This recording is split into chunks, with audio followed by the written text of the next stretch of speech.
Sir, आपसे एक सवाल था, जैसे ये 150वीं जयंती मनाई जा रही है वल्लभ भाई पटेल के बारे में, तो ये जो स्टैच्यू बनी है, तो आप इस पे क्या यूनिटी, इस ये जो स्टैच्यू ऑफ यूनिटी है, इस पे आपका क्या विचार है? वो मोदी जी का क्या विचारधारा था, जो ये यूनिटी का निर्माण कराएँगे? देखिए, आदरणीय प्रधानमंत्री जी का जो संकल्प मैंने पहले भी आपके प्रेस को संबोधित करते हुए बोला था कि जिस तरीके से लौह पुरुष सरदार वल्लभ भाई पटेल थे, उनके विचार हमेशा एक छोटे नहीं रहे, उनके विचार रहे समग्र विचार रहते हुए उनके विचारों को अंतिम पंक्ति में बैठे हुए व्यक्ति तक कैसे पहुंचाए। हम यूं कहूं कि जैसे जिस जगह के ऊपर हम खड़े हैं, वो हमेशा उनका एक जो मार्गदर्शन रहता था वो कभी एक व्यक्ति के लिए नहीं रहता था। उन्होंने हमेशा सब लोगों का समावेश, सबको साथ जोड़ना, सबको साथ लेके चलना, जिस भी भागीदारी की बात आए सब में समावेश हो, वो कहीं ना कहीं उस जमाने के अंदर सरदार वल्लभ भाई पटेल करना चाह रहे थे। मगर आपको पता है कि उस समय देश के अंदर जिस तरीके से जिस पॉलिटिकल पार्टी का एक तरफा राज था, उन्होंने केवल और केवल उनके विचारों को ही दबाने का काम नहीं किया, अपितु देश के साथ में बहुत बड़ा कुठाराघात किया। आदरणीय प्रधानमंत्री जी मोदी जी जिस विचारधारा से देश के प्रधानमंत्री बनने के बाद में उनके जिस तरीके से विचार थे, उन्होंने सरदार वल्लभ भाई पटेल जो लौह पुरुष थे, मैंने पहले भी कहा, उनके विचार समग्र विचार थे। उनकी सोच कभी छोटी नहीं रही।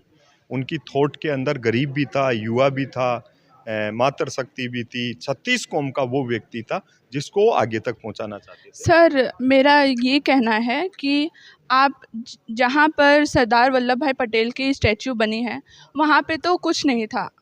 वहाँ पे आदिवासियों का, वहाँ पे कोई विकास का काम नहीं था। तो ये कैसे विकास करने का काम किया है, ये बताइए। आज हम देख रहे हैं, देखिए कि एक गुजरात जैसे प्रदेश के अंदर पूरे हिंदुस्तान और पूरे विश्व भर के लोग वहाँ पे आते हैं।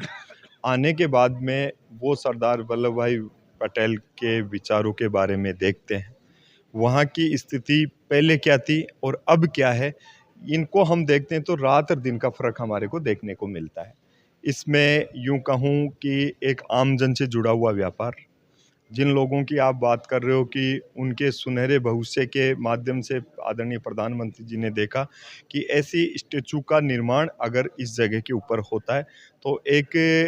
लौह पुरुष सरदार वल्लभ भाई पटेल को भी एक सच्ची श्रद्धांजलि होगी। उनके विचारों को जिस माध्यम से वो देखे, आज हम लोग जाते हैं वहाँ पे, आज हमारी यात्रा जो आ रही है, प्रदेश भर के और विश्व भर के युवा कहीं न कहीं से यात्रा के विचारों से जुड़ते हैं, तो सीधा सीधा वहाँ जाने के बाद में उनको लगता है कि कोई न कोई यूनिटी के माध्यम से एक ऐसे लौह पुरुष के नाम के ऊपर यहाँ पे विकास हुआ है जो देखने को भी मन करता है और उनके विचारों को ग्रहण करने का भी मन करता है। ये आदरणीय प्रधानमंत्री जी का संकल्प था और इस संकल्प को उन्होंने पूरा तो किया ही, बल्कि इसका मैसेज दिया ऑल ओवर हिंदुस्तान, पूरे विश्व के अंदर। आज हम देखते हैं कि जिस स्टेचू का निर्माण आदरणीय प्रधानमंत्री जी ने तमाम हिंदुस्तान के लोगों से, क्योंकि हमारे को आज भी पता है, हमारे जैसे बहुत वरिष्ठ यहाँ पे बोड़ू जी हैं, हमारे जनप्रतिनिधि प्रधान जी है, हमारे को एक एक चीज़ का पता है कि जब स्टैचू का निर्माण हुआ था तो हमारे जितना भी यहाँ पे पुराना लोहा था,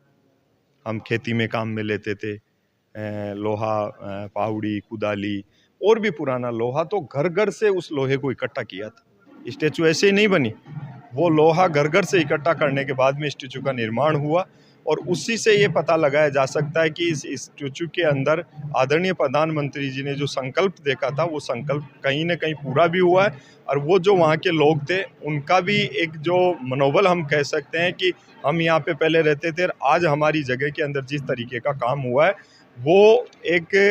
तौर के ऊपर सही में सच्ची श्रद्धांजलि उस लौह पुरुष को है जिन्होंने राष्ट्र निर्माण की कल्पना भी की थी